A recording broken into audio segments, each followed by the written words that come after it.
The recording is in progress. Hi. Hey, how's it going?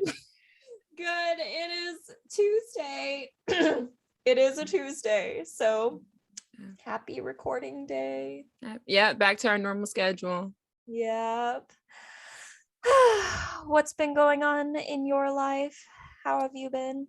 I'm good. Trying to clean out clothes because I officially have too many and I wear the same outfits every week. So there's no reason to have too many. So just in a cleaning spree, which is kind of fun. What about you? I got into a cleaning spree with my plants and I found spider mites. Mm-hmm. So I had a miniature meltdown over that this afternoon Mm-hmm. while I was technically still on the clock for work. But what is work for if not for cleaning your plants and finding spider mites? Yeah, work from home life. That's everyone's work from life. But were you able to catch Kindy's most recent podcast episode? The finale? Yeah, I haven't listened to it yet, but I want to. It's good, right? It's good. It's amazing. Like I still cannot get over how much I loved that proposal of returning the national parks to the indigenous tribes. I haven't listened to that one for whatever reason, but yeah, that sounds great. And I was just like, how have I never heard that idea before? Because that is a brilliant idea. Yeah. And they talked about like the history of it and how like the Indian Removal Act literally came about in the same time period as the National Parks Act. So the laws that created the national parks within that same like handful of legislature also just stripped away land from Native people groups. Yeah. So the duality of that is just crazy. Something I was never taught. Exactly. We were taught about national parks and taught to love it like Parks and Recreation taught us. But not the other side of that. Yeah. My goodness, that is crazy. One of my history teachers, I remember specifically said that their favorite president was Andrew Jackson. And now that I think about it, I'm like, that is so cringe. What? A history teacher said that? A history teacher in Texas told me their favorite president was Andrew Jackson. That's crazy. That's scary. Yeah, exactly. Exactly. Oh my goodness. Also, just something that I've been seeing crazily on the news. Just this week, it feels like, between Haiti and then Afghanistan happening. Like, I am literally just, I don't have words. Yeah. Yeah, it's quite scary and concerning what's going on. Yeah. And like, just as someone who is completely on the outside, like just looking at this, like not having ties to either Afghanistan or Haiti, I can only imagine what people are feeling if they have family like in these places, or like if they're seeing someone that like they're seeing family members or their heritage represented in a way in the media, which is always, I feel like the media just never really represents anyone great. Yeah. And then on top of that, like everyone just like commenting their 2 cents and everything on Twitter too. It's just, it's literally just insane to see all of this unfold and just be like, I'm sitting here in my apartment. Yeah. Relatively safe. Yeah. Yeah. Just definitely reminds me of my privilege. I talk a lot about this country. I talk a lot of crap, but I am safe. You know, I don't have to worry about certain things that are actively going on in other countries. Yeah. And I've been seeing a lot of conversation about the US refugee acceptance process and the rate and everything, and how like there are people calling for us to raise the refugee ceiling, and then there's also that rhetoric of we have our own poor people over here. And I actually saw someone tweet that like they were just like, the people saying that we're not letting refugees in because we have our own poor people over here don't really help the poor people over here either. And I was just like, Yeah, I think it's definitely a question of like what our involvement should be, like what is the solution to what's going on, and I really don't have an answer for that. like I took 1 semester of international social work, and basically what I heard from that was big philanthropy is evil.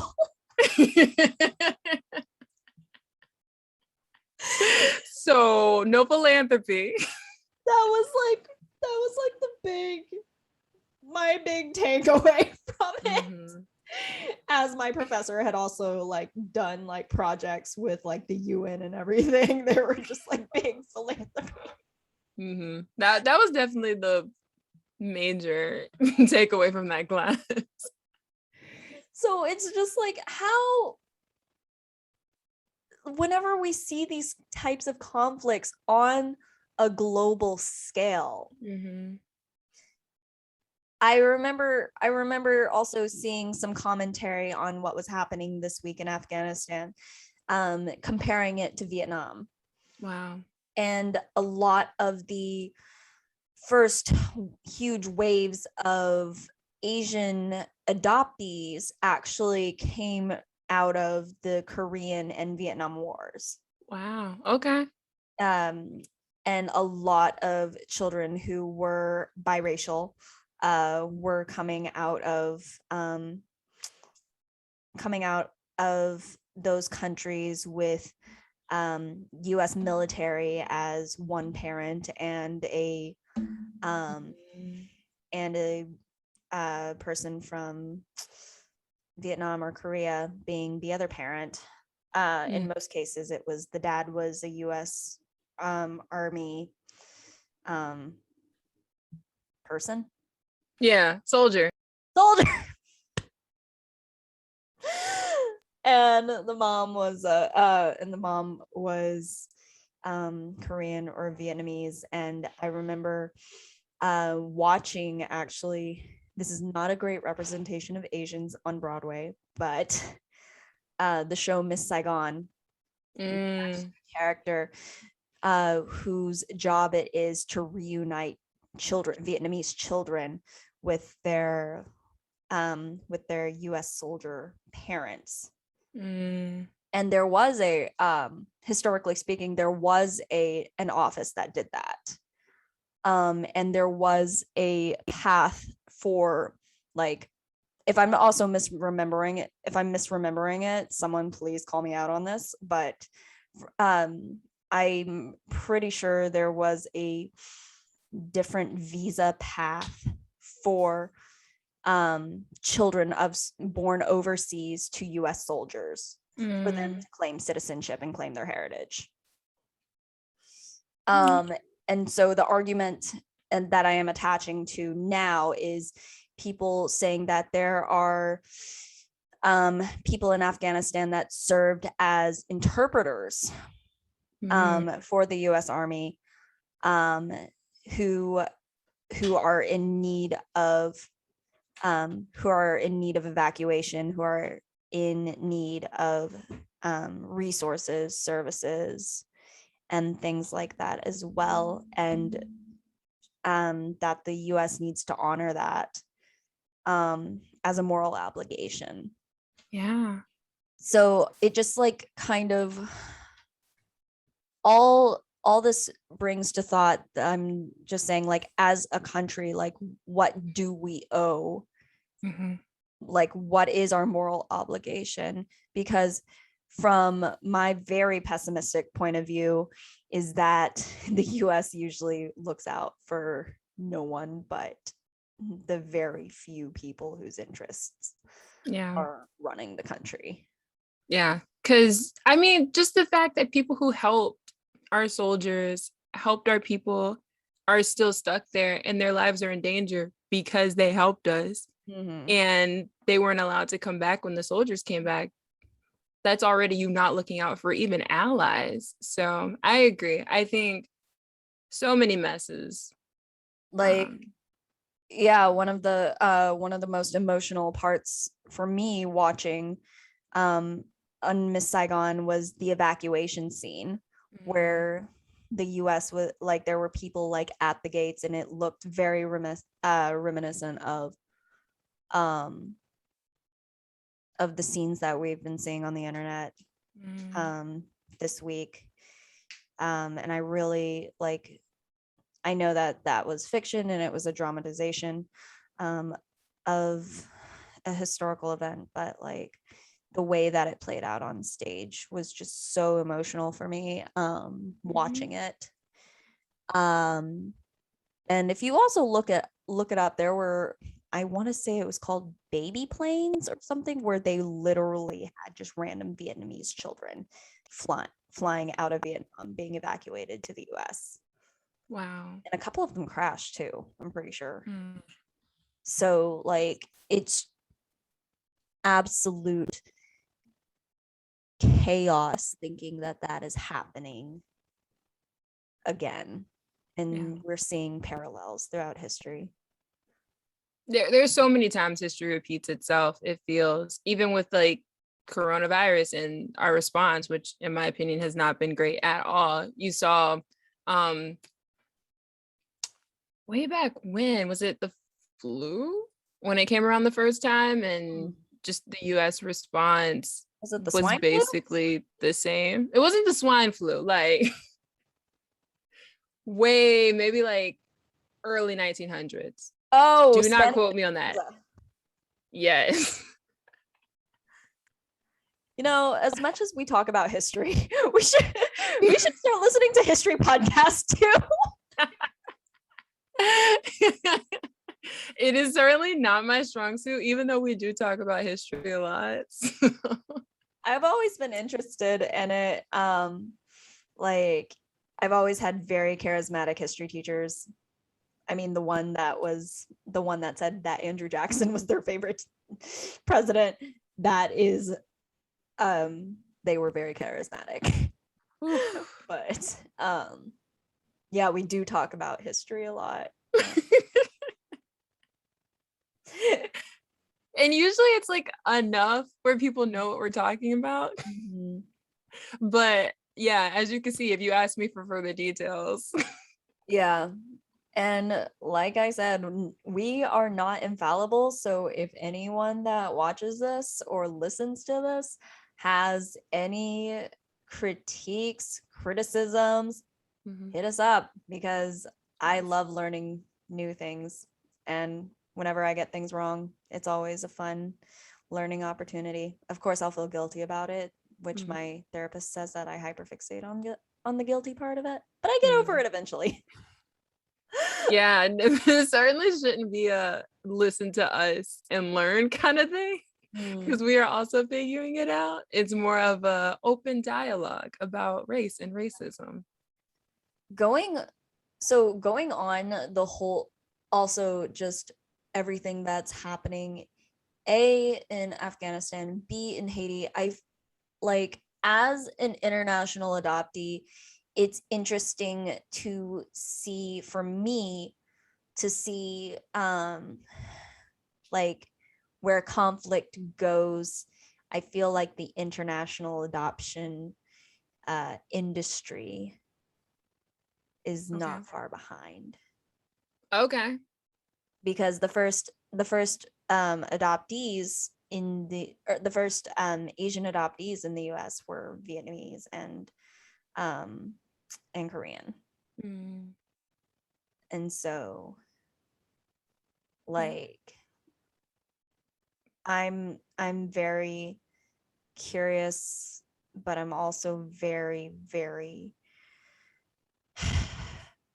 I don't want to say skeptical, but like whenever conflicts like this arise, like I do see a pattern of people like rushing to like pump money into like some foreign aid or Mm. pump money into like quote unquote feed the orphans. Mm-hmm. I Um, think it feeds like so seamlessly into the better life mhm, dialogue that is so strong in the adoptee conversation. Because yeah, I mean, if there's conflict, then oh, we can help. And people who mean well, who don't necessarily understand the implications of that help that you want to give, then give and pump money and mm, do what they think is needed because they feel needed. yeah. And I think that's a great point. Like, speaking of adoption, I mean, I know we haven't really even brought up the book yet, and we are 15 minutes in already. But I just love having conversation with you, honestly. Current events are definitely very interesting to talk about. Yeah, and it's interesting to see like this in real time happening because like Mhm. I am way behind in posting. So I will post this in a few weeks and we'll see Yeah. where the world is then, which I just Yeah. feel like it's changing so much every day so fast.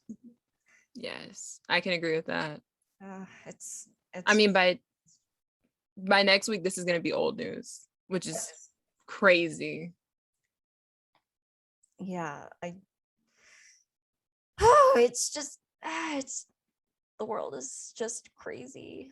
But like in the interim, hopefully I will be finding some good mutual aid funds that I will hopefully be and resources that I'll hopefully be able to post.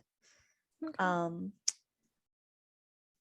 because I'm not entirely sure like that's where I need to do my research. I don't know what organizations I could donate to or like um things like that. I remember saw Congresswoman Omar Mm-hmm. Ilan I don't want to mispronounce her name. Um Mm-hmm. Oman Yeah. I believe it's Ilan Omar. Omar. Yeah. I saw that her office was posting resources Mm. and I was just like, great. I saw that the International Rescue Committee, I know we said no big philanthropy, but I did see that they were posting resources. And maybe it's also just because like they do have the resources. Mm-hmm. Like it is a big machine and it is a big system. And like how do we I'm glad you brought up Ilan Omar though, because I mean, just thinking about all the refugees and the people in Afghanistan and Haiti right now, what they're going through. She was a refugee. Like the fact that she's in the house is just so incredible. And she can give perspective on what it's like to be on the other side, what actually will help, what is beneficial, because she's someone who's been through it. mm-hmm. Exactly. And like I was I I think like I was very fortunate to a have been able to work with the refugee population throughout my time in grad school and b also New York City just has such a huge and diverse population as well as the resources to be able to help refugees Mm-hmm. that I don't think a lot of other places do have that.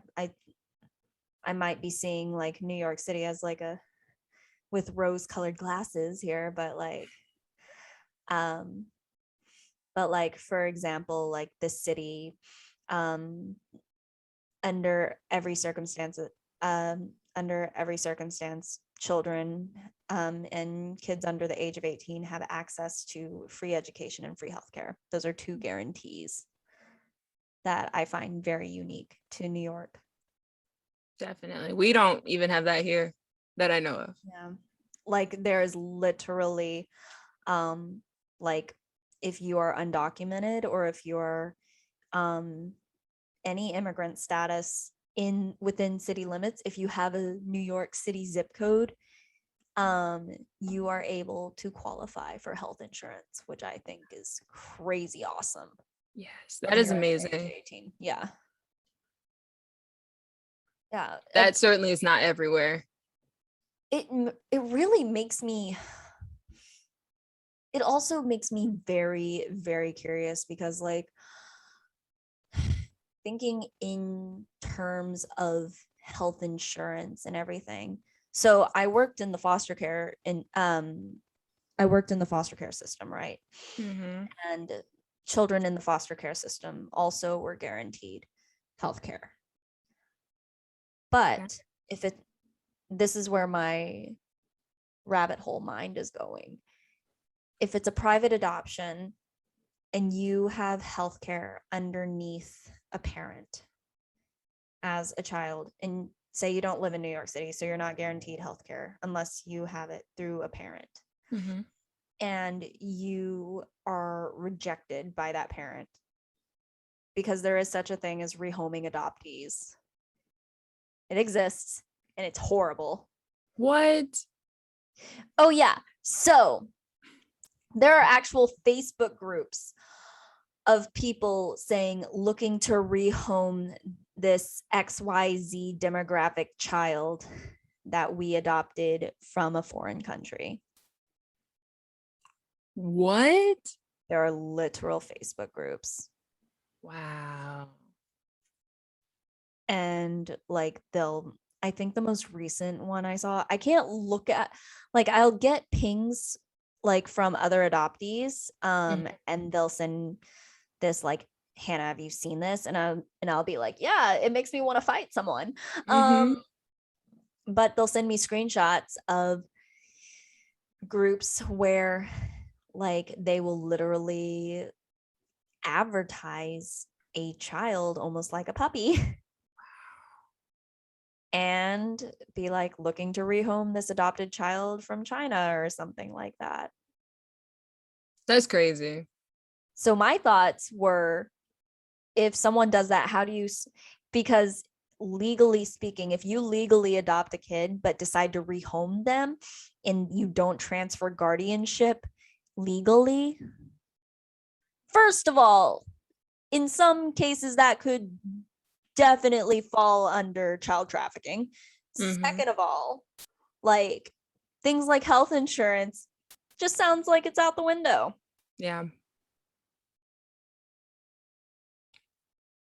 I'm just at a loss of words that this is even a thing. Yeah. Mm-mm. Yeah, there is a organization specifically that I'm thinking about in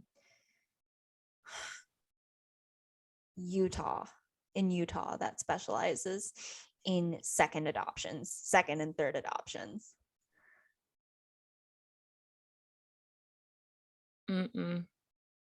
Like,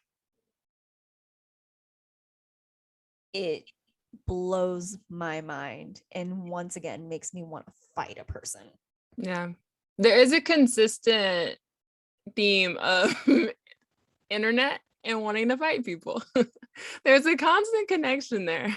It's true. Maybe I should just stick to my knitting and hanging out with my plants. Like my therapist Deborah also did suggest that I stay off the internet for a good while.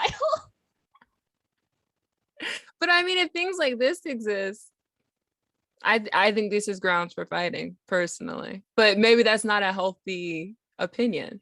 You definitely listen to your therapist. I do. Don't listen to me. I haven't flown out to Utah yet to go and fight strangers. So the minute I do that, maybe we'll reconsider. But maybe then you'll stick to knitting in your plants. Speaking of adoption, maybe we should actually talk about this book. What? This is a book club. Nah. This is a bonus episode, y'all.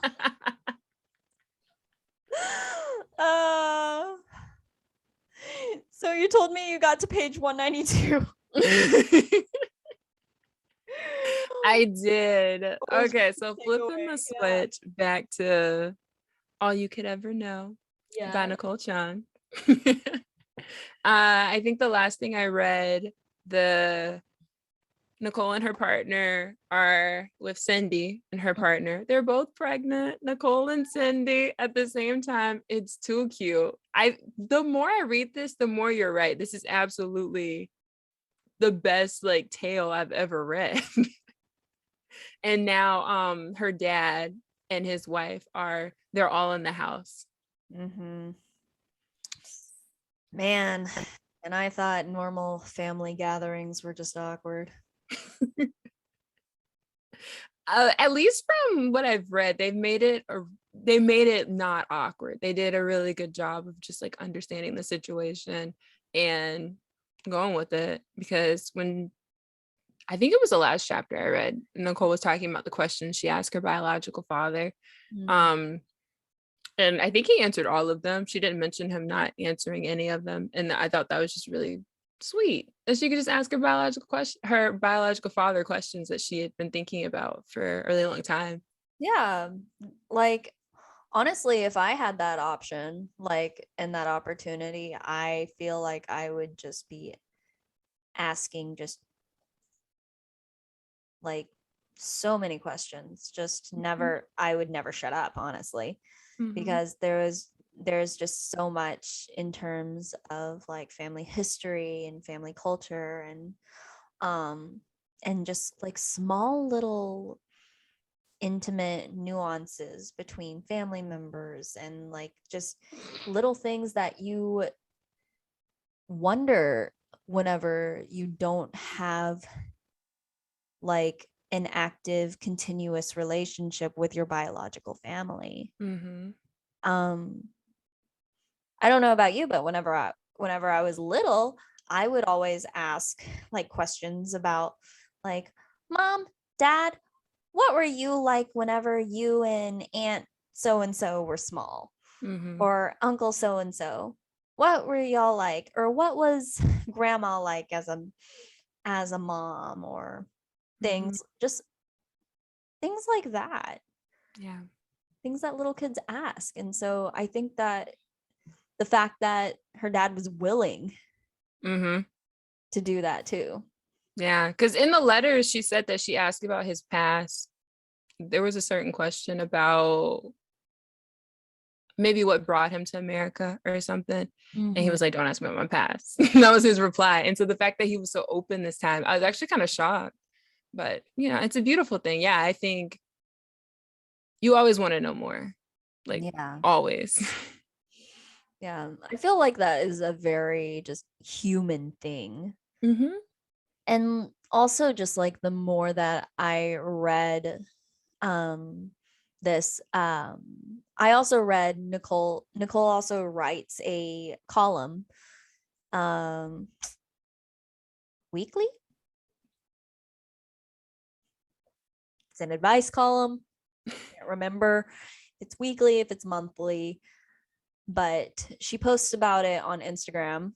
And like being able to even just read her articles, her shorter articles in her voice and really get her perspective on this, like it makes me having read more of her work, it just makes me like trust her more as a storyteller, as a narrator, because like how like there are unreliable narrators. And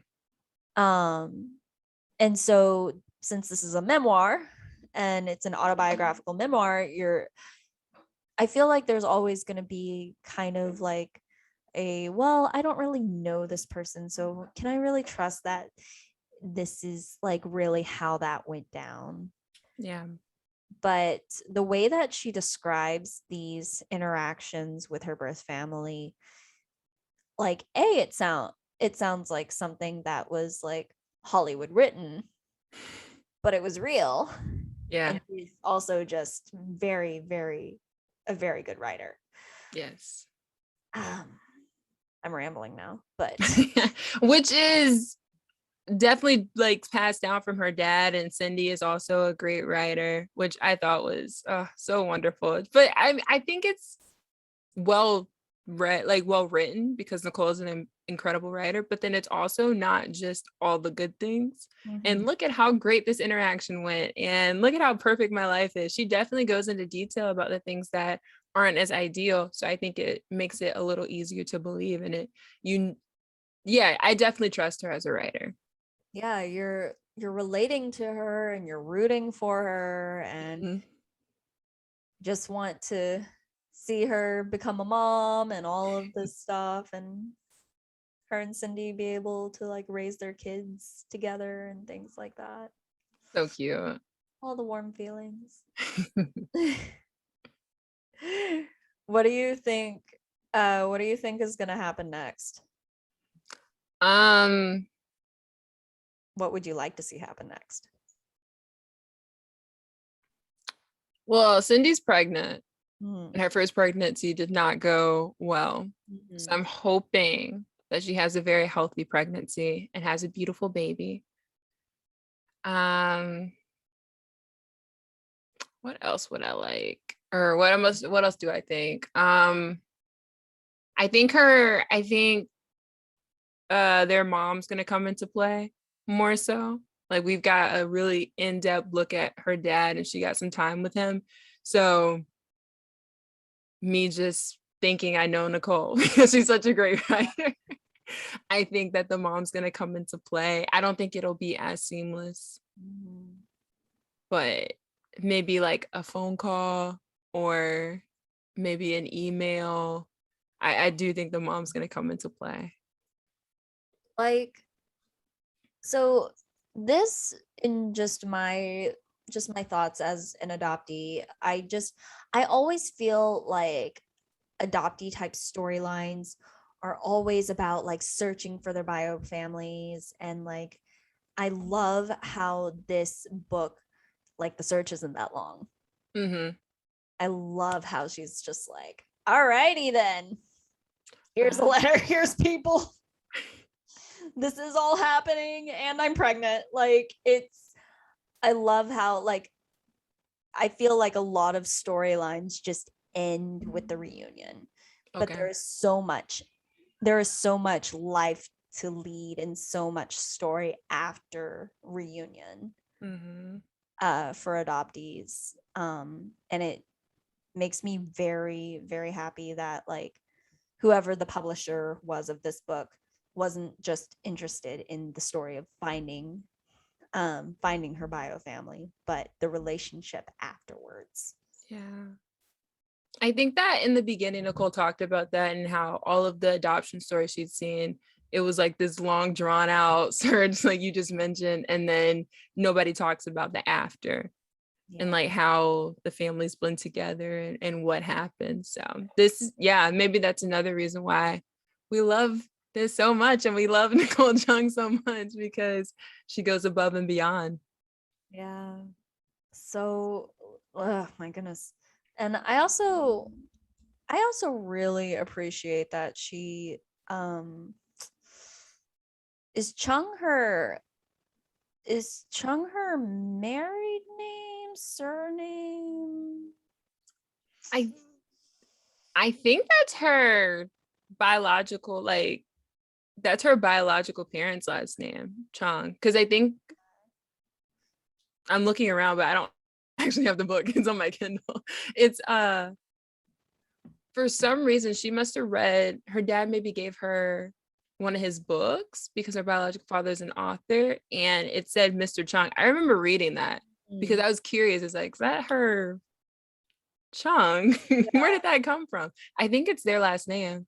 Okay, because I remember having this conversation with my adoptive dad, where like I feel like he might have been projecting a little bit, but he was like, oh, I don't know what I would do if you decided to write under your Chinese name. And I was like, well, I mean, you're lucky I don't really like my Chinese name in terms of like how it signs. And I already got like really, really good at signing my last name, my normal last name, not normal last name, my adoptive last name. Yeah.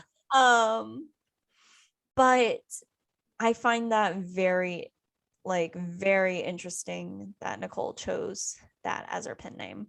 Yes. Because I mean, she's got so many names to choose from and intentionally chooses that one. Yeah. That's a very interesting choice. Yeah, it just kind of shows like the emphasis on like your name and your identity, and like just because she chooses to write under that name doesn't make her any less her adoptive parents' kid either. Mm-hmm. Like there's always, for me, like there's always like this, it sounds like there's always a competition between the bio parents and the adoptive parents. Yeah. Like that feels like what everyone always assumes. Like there is a competition and that they're inherently at odds. But I think that in some circumstances it would be like there's just more people to love a kid, first of Mm-hmm. all.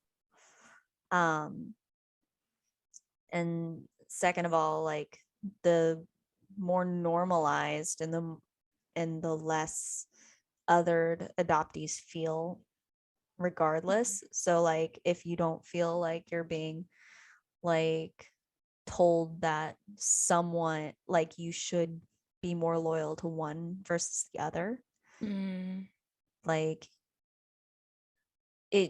it just feels like it would help the adoptee more so psychologically and emotionally. Yeah. Yeah. Yeah, it's not a competition at all. I like what you said. It's just more people to love, because that's two sets of parents. It doesn't take away from either set, just very different relationships.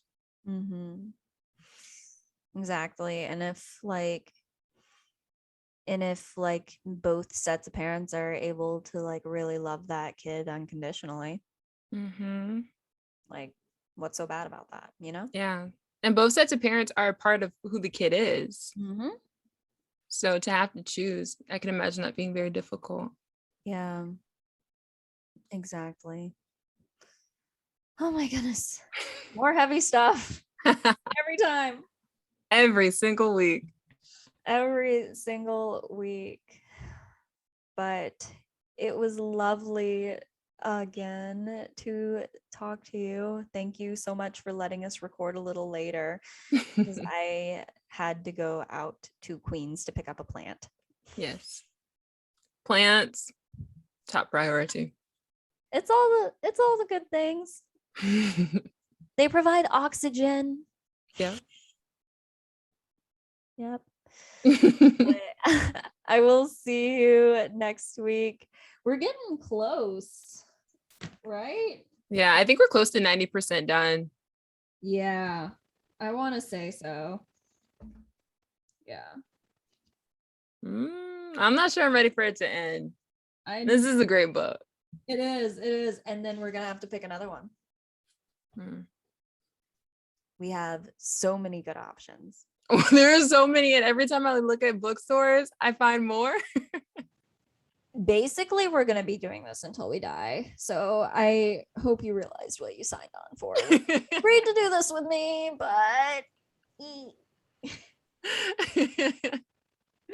I will see you next time, though. All right.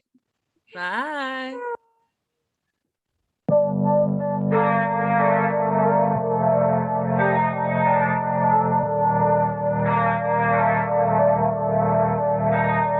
Wow.